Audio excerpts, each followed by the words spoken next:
Hey guys, welcome back to another episode of Real Talks. I'm your host, like always, Brady Carducci, and today on the show, I have a very special guest with me. He's a Toronto-based photographer and media consultant. He's worked with brands such as Hxouse, Microsoft, Lululemon. I can name a whole lot more, but we're just gonna stick it at that for now. Welcome to the show, Kayse Egal, aka Notorious Lenses. How's it going, buddy? Appreciate it, man. Big intro. I'm good, man. How are you? I'm doing good, buddy. Can't complain. I'm excited to have you on, man.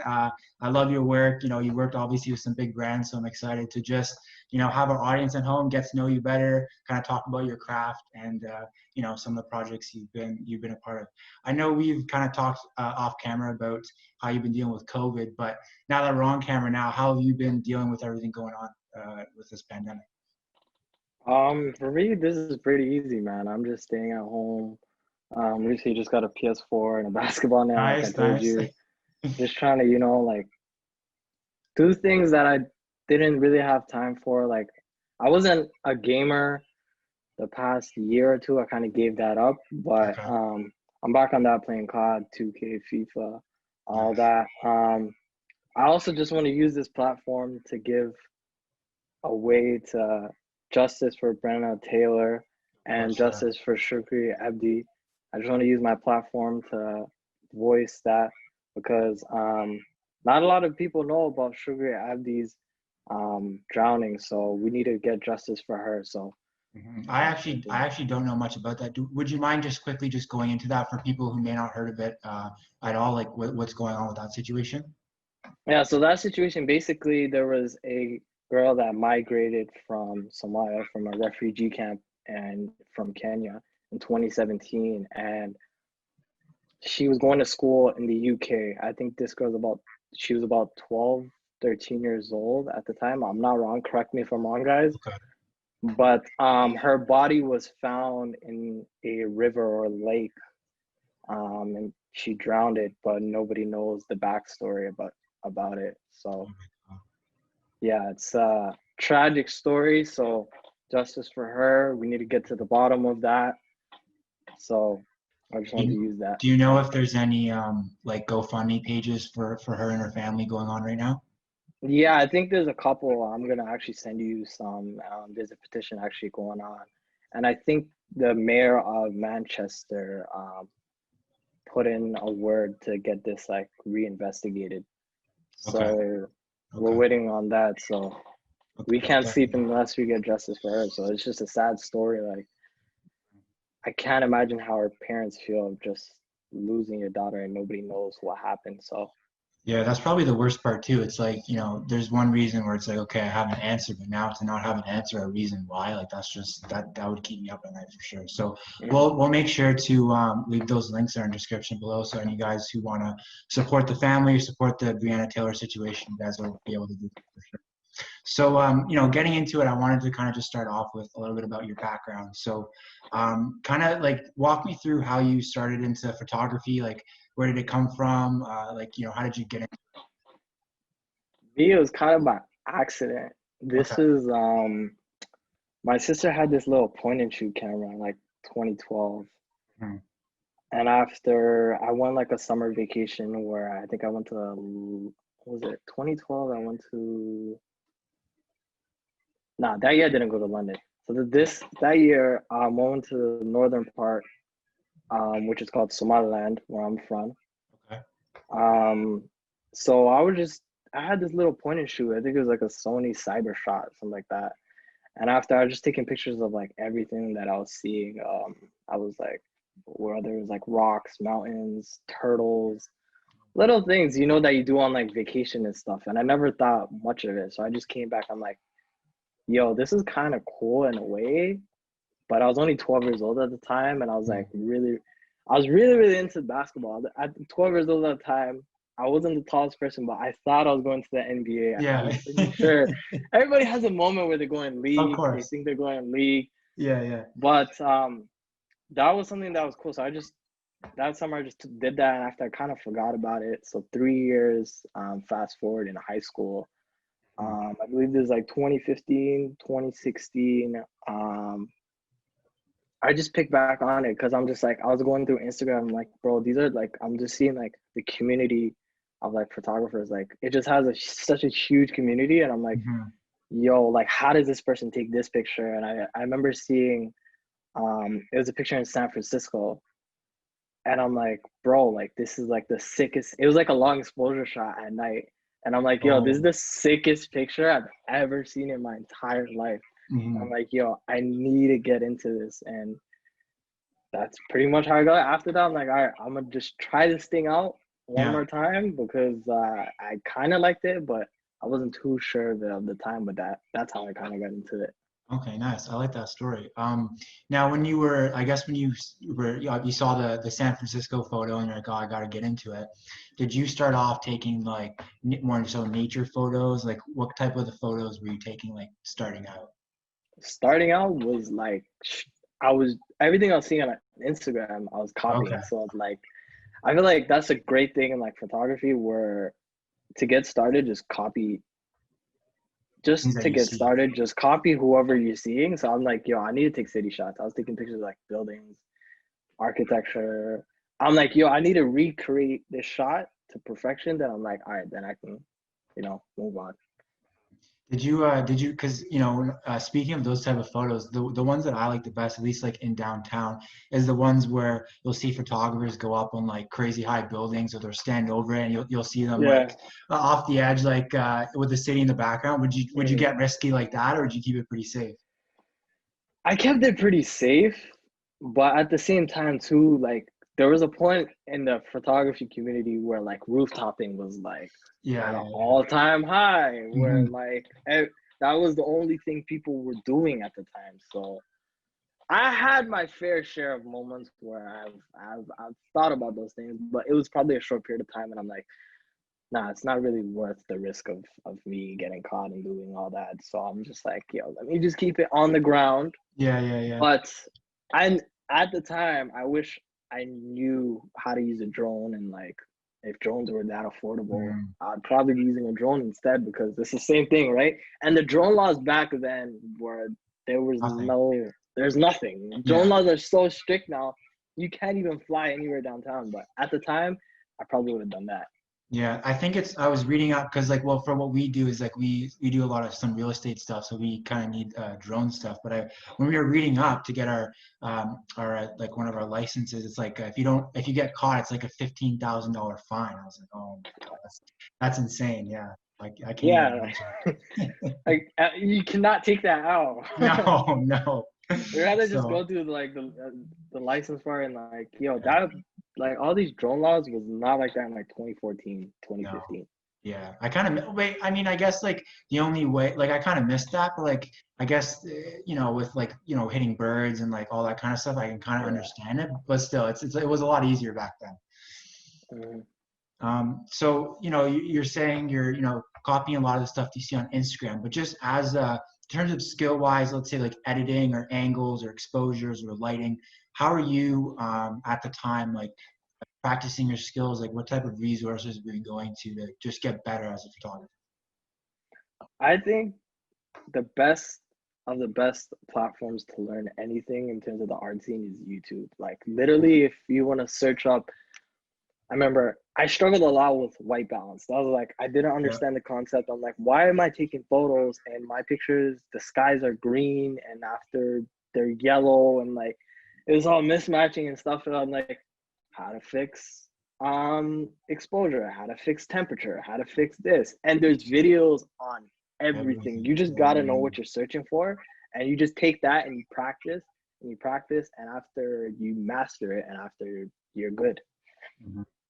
Is that I mean, I'm assuming like you still like even today, I'm assuming you just have questions. Is that something you'll still do? It's like, oh, how do you do this? How do you do that? You'll still go to YouTube and type that in? Literally. Okay. Till this day, there's always things you're gonna be learning in photography. Of course, yeah. There's never gonna be a point where as a creative, I think there's never ever gonna be a point where you stop learning. So like I probably average like 1 to 2 or 3 YouTube or Google searches of like how to do this, how to Mm, Photoshop this into this, or how to crossfade this into this, like weird stuff that you would probably now I'm at a point where like I probably mastered all the basics. It's just like little things here and there, like how to blow up a picture onto a billboard, which is like something that you'll never ever do, but you have to It's figure kind it of cool out. to know. Yeah, yeah, Yeah, it's yeah. kind of cool to know. Yeah. Yeah, no, I feel the same way because I literally do the same thing too if it comes for editing or just whatever. It's just like, but just seeing like the skills of other people in the same industry, like you got, sometimes I get taken back. Wow, I didn't even know you could use Photoshop like this or use Illustrator like this or like Premiere like that. So it's just crazy. It really widens your mind of like the perspective of like, okay, like, you know, you can actually do things like this, which is pretty crazy. Um, so, you know, obviously, so, you know, you started out with the point and shoot. Now you're developing your skills. You're saying about, you know, YouTube and all that. So at what point did you, I guess you could say, get comfortable with your expertise, get comfortable with your skills to, you know, start taking on like client work, start reaching out to people, be like, hey, you know what, I'd love to book a photo shoot with you. Like, when did that process start and how did it start on your end? I would say it didn't start too long ago. It was like Okay. February, I would say 2019, February 2019. So about more than a year and a half ago. Yeah, just over a That's year. when that's when I felt like, yo, I have gained the knowledge and the confidence of like I gotta take on some client work, you know what I mean? Hmm. Because at the same time too, it's like it is your passion, but at the same time, you want to make your passion your income. Of course. So Yeah. I You can't. came to a point where I was like, hey, I kind of want to do this, but like I don't know what I'm doing. Mm. And you just need one person to give you a chance to like do what you got to do, and that's what is going to push you like miles away, where you get that one person and says, oh my god, you're amazing at this, then you're like, you build the confidence and the respect, and you just go for it after Yeah. that. 100%. I like how you said like, you know, it just takes one person to give you that like that nice compliment. Like, man, like I really love your work. Because it's like even for me when I was just starting out, like, obviously it's like, you know, when you're just starting out, you're still trying to find your footing, trying to find your confidence. So that, you know, that other person may not know how much that little word meant, but it's like for you on the receiving end, it's like, oh my God, it's like you feel like Superman, like you Yeah, can do anything, you know? So that's crazy. So what was honestly. your who was that first person, if you'd like to share that brand that you know really you felt gave you that confidence, like, hey, you know what, I'm a player in this industry, I can, you know, I deserve to be here and I can do big things. I would say the commissioner and Hxouse. Those are like the first people to like ever believe in me, Hmm. especially commissioner. Like what Ahmed has done for me. I always think until this day, that was the one person to say yes when like I literally had nobody saying, hey, you could shoot this. So I owe big credits to him for that. Shout out Ahmed. And yeah, like just like I don't really know him too well. I just know kind of what he's done with Hxouse and just the community in Toronto. And I've heard a lot of similar things. If he's someone who's, you know, is giving a lot of young creatives a shot. And he's super well respected. So I mean that's a good thing. So why don't you talk a little bit about that? So how did that exactly happen? How did he give you a shot? And what was that interaction like with him initially? Initially, it's kind of funny. I think I recently just turned 19. This is about, I think, January 2019. So Okay. I'm like 4 or 5 days fresh into being 19. And Jeez. like I Yeah. get invited to this it was a launchpad event. Okay. And I think it was a launchpad in a house event. And after I got invited through a friend, but I think it was Esther. So shout out to Esther. Shout out Esther. So I came into the event. Wasn't expecting much, just trying to meet people. And I never knew that there was such a big community Mm. in terms of creatives in Toronto. Like I never really had that many friends that were like creatives. Hmm. So I came in and I was like, oh, isn't that Ahmed, the guy that co-founded Hxouse? And Hmm. I just went up to him and I was like, I just spoke to him. I was like, hey, I'm a photographer. Um, this is what I plan on doing. And at the point, Yeah. I think I was trying to go into like more of the travel industry sector of Okay. things and just, Hmm. which I still love to this day, but like it's not my type of vibe. And I was just explaining to him like how I wanted my career to go in the future. And after he noticed that I was Somali too. So he's like, "Oh, Oh, are you Somali?" And after he's like, "Oh, cool, cool, cool. You're from here." I'm like, so we kind of had that little bit of a bonding. connection there. Yeah. So after that, he's like, he just gave me some advice. Just keep doing, you keep working hard. You're gonna get there. And after a couple of days later, it was like the Aerosmith event. I Okay. don't know if you. This is the first house event that I've shot in my entire life. Okay. Were you nervous? I wasn't like, I just came there and I just took pictures. It wasn't like I got called in to take pictures. I just came there and just took pictures. Oh, okay, okay. Yeah, yeah. So what happened was the next day, I think I DM'd Ahmed Hmm. those pictures, and I'm like, he's probably not gonna answer this. Right. Yeah, yeah, yeah. He's, That's what you're he's, thinking. he's like super busy guy, you know what I mean? I sent it to him, and he's like, holy shit, these are dope. And I'm like, oh crap. He's like, yo, come into they're doing this workshop the next day, and after he's like, yo, come shoot this. After I shot it, thinking nothing of this, I'm like, all right, Yeah. these are just some cool pictures that I can just have, on my portfolio. Which Hmm. at the time, like I just told you, I was like going heavy into travel stuff. I wasn't really into portraits as I am like today. Now. Yeah. Yeah, so like that's literally all I do today. But at the time, I didn't really care about it. But came back, sent the photos out, and he's like, all right. I was at Launchpad. I was like editing some other stuff that I was shooting, and he just saw me. He's like, hey, come in my office. Okay. And after he's like, we were just talking about like life and stuff, and I'm like, oh, sick. This is my first time in the house office. And at the end, he's like, all right, I spoke to Lamar, and we think we should have you as the in-house photographer here. Wow. Yeah, so it's That crazy. that's like a mind-blowing experience right there, right? And it's like you go into that room and that's not what you're expecting. You know what I mean? You're just Of expecting, hey, course. like, yo, your photos are dope. Like you do a really really nice job on these photos. And I walked out of there and I was like shook. So I owe a lot to Ahmed and the whole house team for believing in me. 100%. Yeah, definitely. So I'm assuming so your first connection was with Ahmed. Now, since then you've covered a lot of events and stuff like that. I know you did. You covered the big event that Ahmed and Lamar spoke at. I forget where it was. I know it wasn't at Launchpad, but It was um, at Mars. Mars. Okay. Yeah. Yeah. But just like, you covered a lot of events, you've rubbed shoulders with a lot of big people in music and just entrepreneurs in general. So, is there anything that maybe you've picked up from them that you implement, or like, anything that you recognize about them that you're like, oh, you know what? Okay, like this is a little thing that I picked up that I can see, like, oh, this is why they're so successful. They play at such a high level that, you in turn implement in your photography, or just when you're representing yourself as a brand to clients. I think the number one thing learning from everyone on the house team or everyone at Hxouse is that their work ethic is insane. Yeah. Like people do not realize behind the scenes how hard everybody works.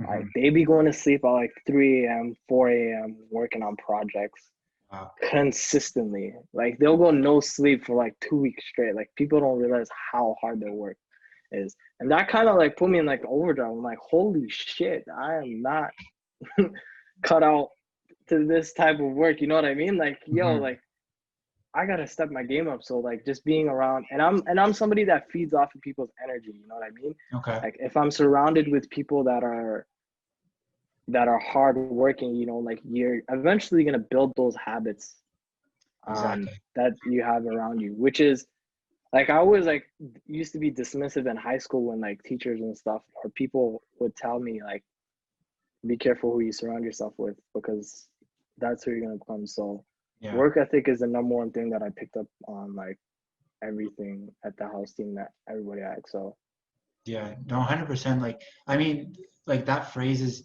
it's like everyone says it's like, oh, that's so cliche. But if you really like take a step back and think about it, it's so true because it's like you think about like your five closest friends and the people you spend the most time around. It's like yeah, it's just human nature to like pick up tendencies or like act how they're acting or pick up habits. So that's so true. And even for myself, like I've noticed it's like ever since, university, I transitioned into the working world. I'm more conscious of like who I'm like spending my time with, because it's like, I only want to spend time with people who I personally believe in, who are like going to help support me and take the next level, right? So that's 100%. It's one of those things where people tell you and you kind of dismiss it, and like you said, it's cliche, but it's mhm, more of a subconscious thing. It's things that you think you're not doing, but it shows that you're doing it. You know what I mean? exactly 100%. Now, obviously, you have a close relationship with Ahmed and a lot of the executives at Hxo.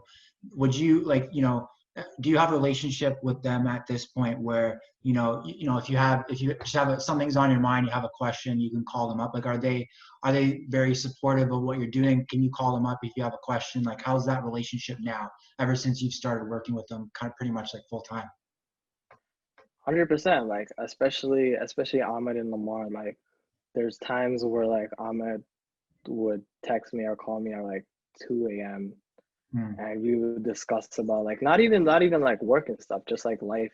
And like I always tell people this, like, yo, Ahmed and Lamar are like my big brothers. Like they That's just pretty cool. they just like give me like advice in game and like things that you would not think, because Ahmed and Lamar, they probably seem like a very quiet people and like, Yeah. very closed off. But like once you get to know them, they give a lot of great advice, and they're always ready to listen, and they're very, very, very down to earth guys. Hmm.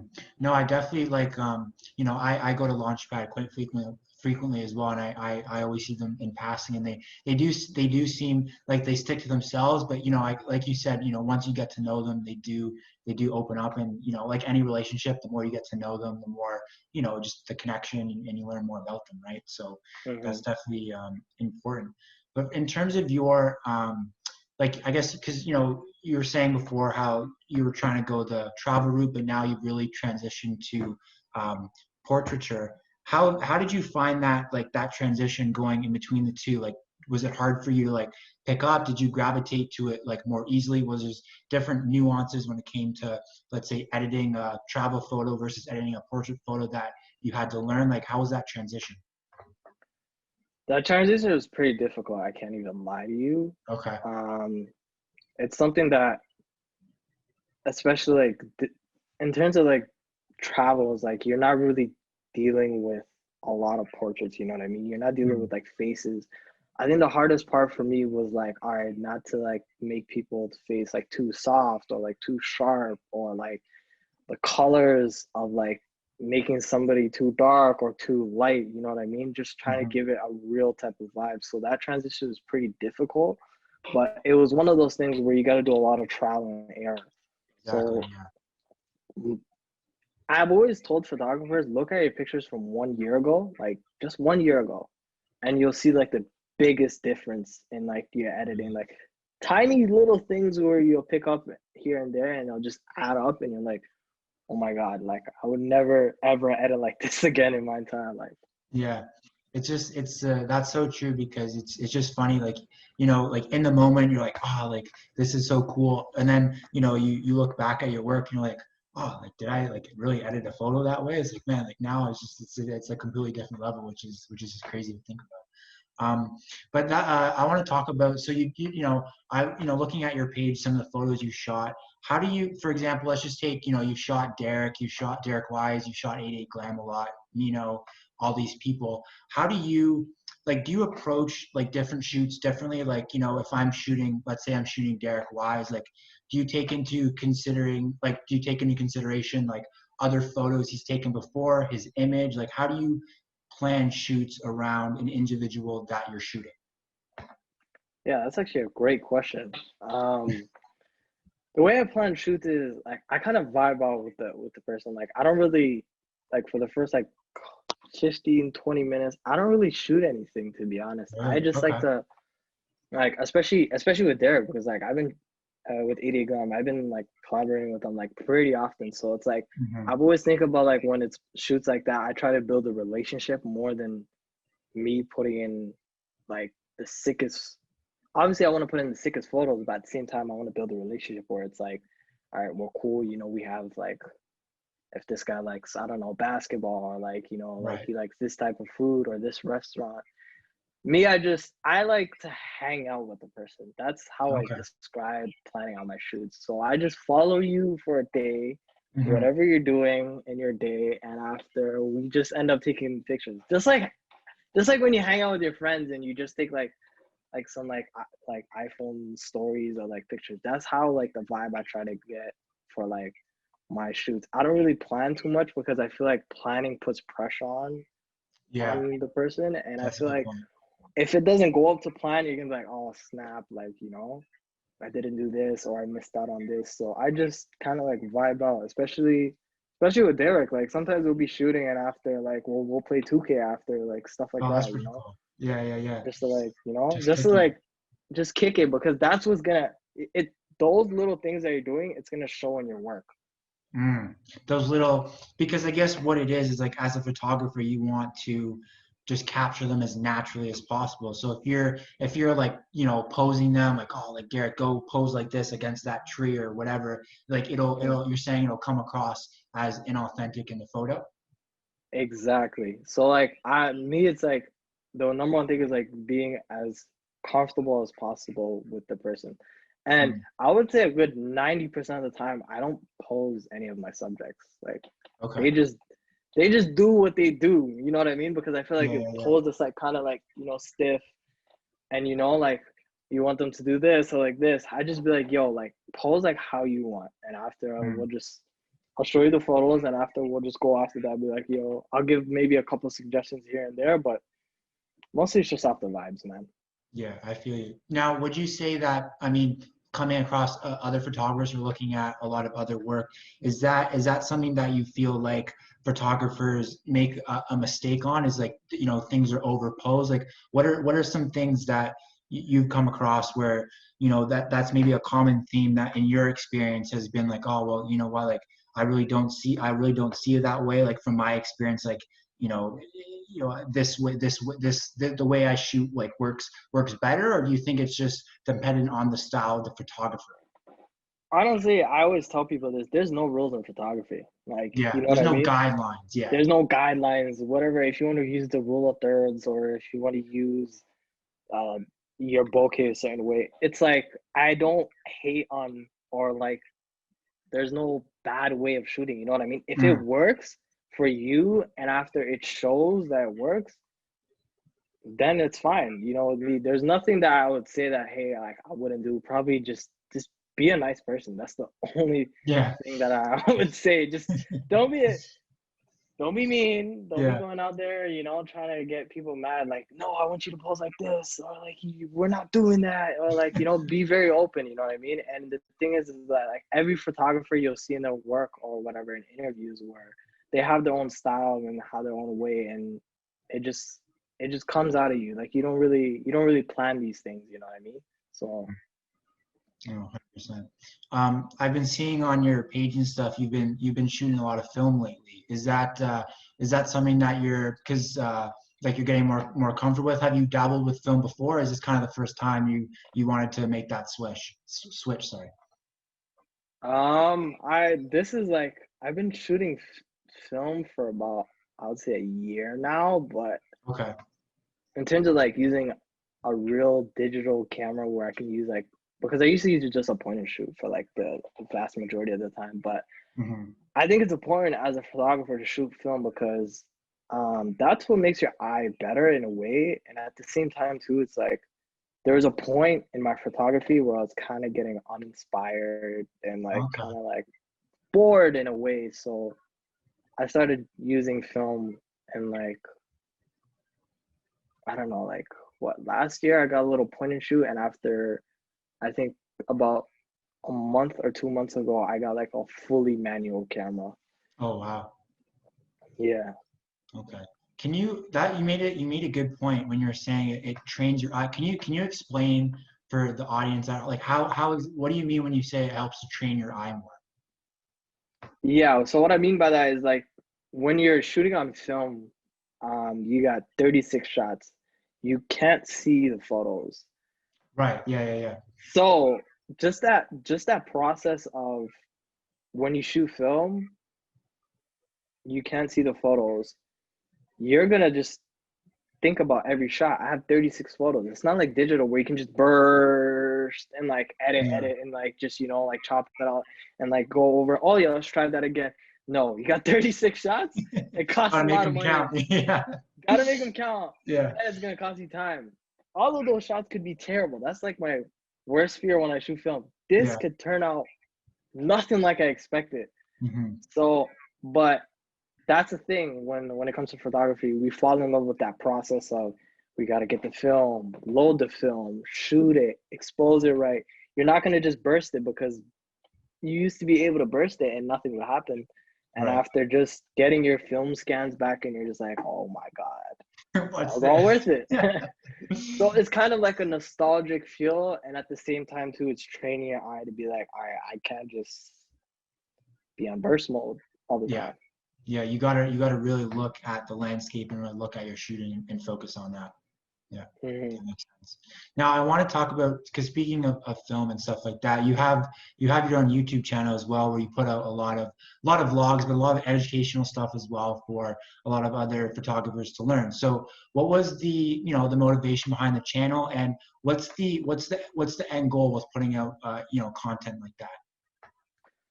With my YouTube channel, I felt like there was too many channels that were based on like reviews and specs and not enough channels on the process of it. So that's what I try to focus on my YouTube channel. Like I'm not showing you, all right, this is 57 megapixels. Right. I has all this all these specs in it, you know what I mean? That only like people that are super big in the industry are really gonna care about that, actually need that gear. Me, it's more of like, all right, I'm with my friends where I'm taking pictures at this spot and this is how I took it. And after this is why I took the picture. This is how I edited it. So my YouTube was more of a personal project for myself, just to be like, all right, we don't have to have a channel all about specs and stuff, but we can have it Right. more about the process. And just to look back at it, like sometimes I watch my videos like from like 2 years ago and I'm like, oh my God, that was a fun process doing that. Yeah. So the YouTube thing, I'm not as consistent because I'm super perfectionist when it comes to making those videos. Yeah. But for me, it's just all about the process, man. And if I can inspire somebody to do those type of photography, that's just the goal for that. 100%. Have you like have you had people like message you or privately and saying, hey, you know what, like I watched one of your videos, like and I didn't know this, like I appreciate you for putting something up like that. Have you got that positive response?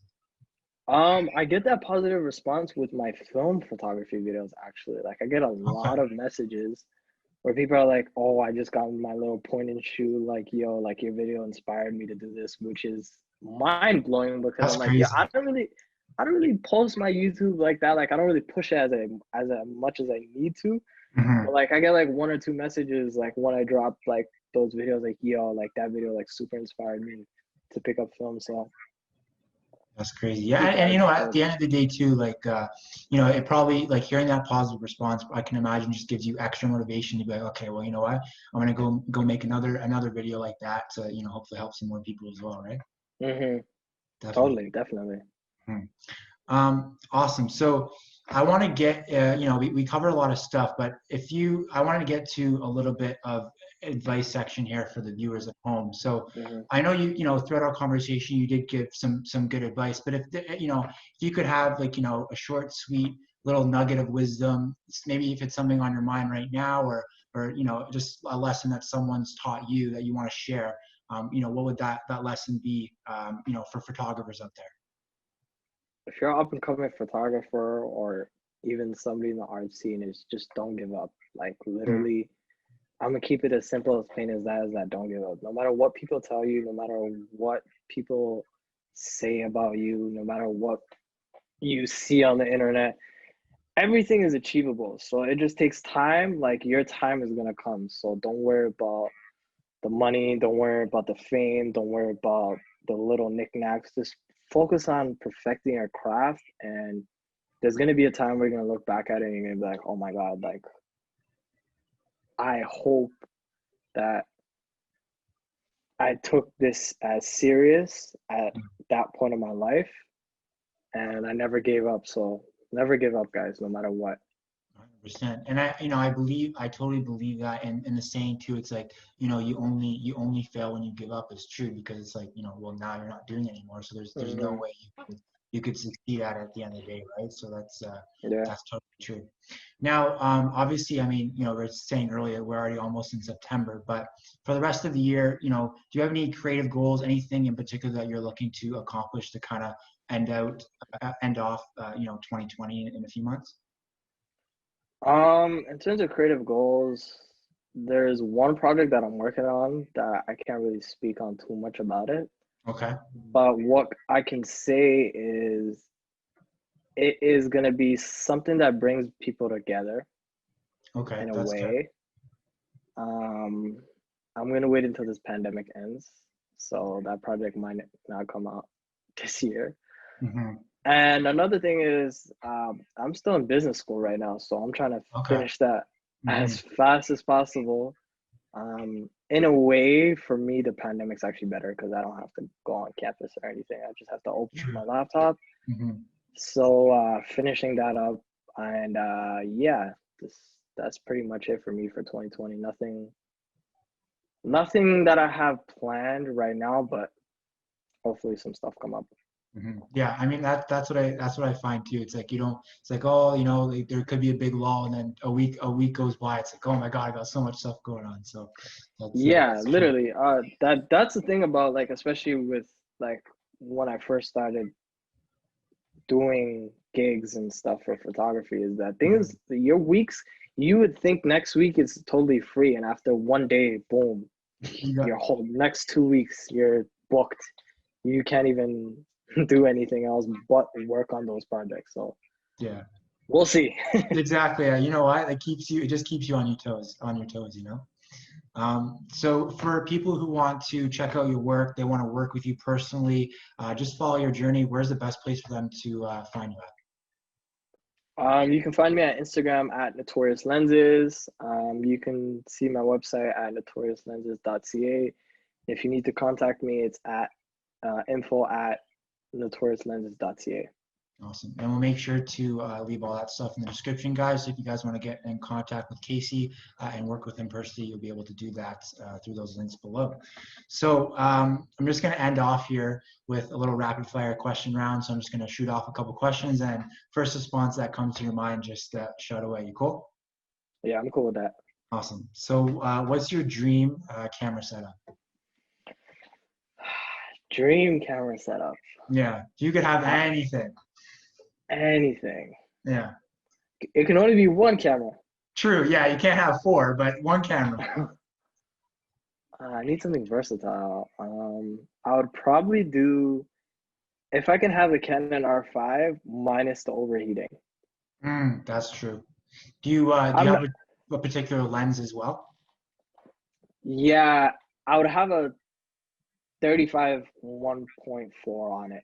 I don't Okay. think they make a 1.4 for the RF lenses, Mm, if I'm not mistaken. But sure, I have the to check. Canon R5 is not too crazy of a camera, but I feel like that's a camera that I can be versatile with if I wanted to switch over the video or photos. Minus the overheating. Canon, you need to fix that. Yeah. Okay, Canon, you hearing this? You got to fix that right now. You gotta fix that because I could buy it. Yeah, I wish I exactly. could buy it, but overheating. Yeah, that's funny. I don't know if correct me if I'm wrong if you mentioned it before. What camera are you shooting with right now?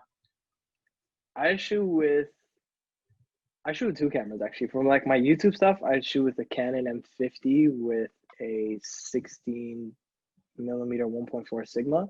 Okay. And for, like, all my, like, important editorial stuff, I shoot with the original 60, not the Mark II, the original Oh, okay, 60 okay. with a 24 millimeter 1.4. So I'm not really too much of a gearhead, but, like, it does the job. Yeah, exactly. And are you one of those people that, because in the community you hear it's like, oh, it's not more so the skill of the photographer, it's the gear, or are you like, oh, it's the skill of the photographer over the gear, or are you kind of in the middle? I'm in the middle with it because it's like you kind of do need good gear to, Hmm. like, provide some things. And after you look at my camera, it came out in 2012, Yeah. and I actually never told anybody this, but I told a couple people this. Okay. But I shot cash day with a Canon M50 with a kit lens. Really?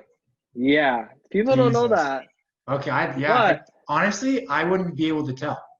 you like nobody would be able to tell. But I'm saying like I'm kind of in the middle in terms of gear. Like you don't really have to have the nicest gear, but at the same time, you got to know what your gear does and how to use it. True. I would love to have the sickest of sickest camera gear, but it's like I feel like my boy Ali and Lorenz told me gear doesn't make you better. Gear makes the process easier. Then after that, it makes you lazier. Oh, well, I like that. That's a good So way. they be giving me free game on that. So Yeah. And they'll keep you humble about it too, which is good. They're like, hey, you know what? You gotta keep on developing your skill. You can't really rely on the equipment too much, which is good to have a good balance. I like that. mm, Okay, so second one. What's your favorite spot to eat at in Toronto? Do you have a favorite spot?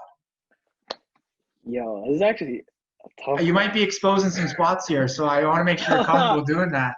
Yo, I might be giving out my spots, but Yeah. I'm gonna give a shout out to my boy Aussie Burgers. Really, really, really, really good burger spot in Okay. Kensington. So if you're ever in Kensington, go to Aussie Burgers. That's the only one I'm giving out. I'm gonna keep the ones for me. Yeah. Aussie Burgers in Kensington. Really, really, really, really good burger. Probably the best burger in the city, hands down. Really? Okay. That's a big claim. That's a big claim. Okay. So anyone who wants to solidify that claim, definitely go eat there and hit them up if you agree. Um, I might already know the answer to this, but are you a Canon or Sony person? You know the answer. I know, Canon, of man. course, yeah. I I figured was that gonna after say that. the reason why I'm not gonna choose Sony is because Sony is more. It's made for video people. You Yeah, know what I mean? It's yeah. more towards video. They don't have. They do probably have a hybrid with the Sony A7 IV, which is like great video and great photos, but at the same time too, it's like you just look at it and like but those Canon colors though, I know. That's what, you know what it is? That's what I like about Canon too. It's the color science is just, in my opinion, is so much better. way, way, way better. But at the It's same 10 time times better. too, I feel like in a way, there's gonna be a point where Sony has a better photo camera. Mm, So I've been kind of eyeing switching, but at the same okay. time too, I actually have a friend that switched to Fuji, and Okay. he's been Liking saying a it? lot of great things about Fuji lately. You know what brand you don't really hear too much in the conversation? Nikon for some reason. Yeah, You know what I'm no, saying? that got a big no from me. No shade on Nikon. I'm just saying. No shade, no shade. Sponsor me, It's but sponsored me. no shade at all. But like like my first camera ever was a Nikon, but Okay. I don't know. Like, is it what attracts me to Nikon? Like, you know what I mean? Like, I other don't than know. like the nature for, I see like the National Geographic photographer, they probably use Nikon, but Yeah. I heard I'm not a big some people fan. are saying that it does well in low light, like at night and stuff, but I don't know. Like I've seen some comparisons and it's like Sony and Canon are pretty comparable, so I don't really know. If it was low light, I'm pretty sure Sony would win 10 out of 10 times if we're Yeah, talking low light. I don't know. I was watching some video. I bet you it was a sponsored video or something. They were trying to justify it. That's probably what it was. They're probably trying to justify it, Exactly. man. Anyways, the last one. So, is there a certain individual or brand that you would like to shoot in the near future? Oh, that's a really good question. I got a couple. I want to Okay. shoot for Nike. Oh, yeah. Uh, Okay. you know, I'm repping Nike repping too. already. Yeah. I'm already repping Nike, so Nike hit me up. And in terms of artists, I would probably want to work with um Hood Rich Pablo Juan, Lil Okay. Key, and I want to get a photo shoot of the weekend. That's Oh, that's a stretch, but I'm a that'd be those cool. three. Well, hey man, you pretty much already have the connects to do that. So I mean, it's not too. I don't think that's too far away. It's not too far away, but the global pandemic, True. Yeah. If it Um, happens, it happens. But low key, if you're seeing this, I want to shoot you. That's probably the number one. Yeah, exactly. Hopefully he sees this and make that happen. But that's the last question. Kayse, really appreciate you coming on the show today, man. Really enjoyed talking with you. Like I said before, guys, I'll leave all of his links that we mentioned in the interview below to all his socials. So if you guys want to get in contact with him, work with him, all that good stuff, you'll be able to, as well as we'll make sure to leave all of our links in the description box below so you guys can keep up to date on all the content we're putting out. Again, thank you, Kayse, for coming on the show, man. Thank you guys for tuning in, and we'll catch you guys soon.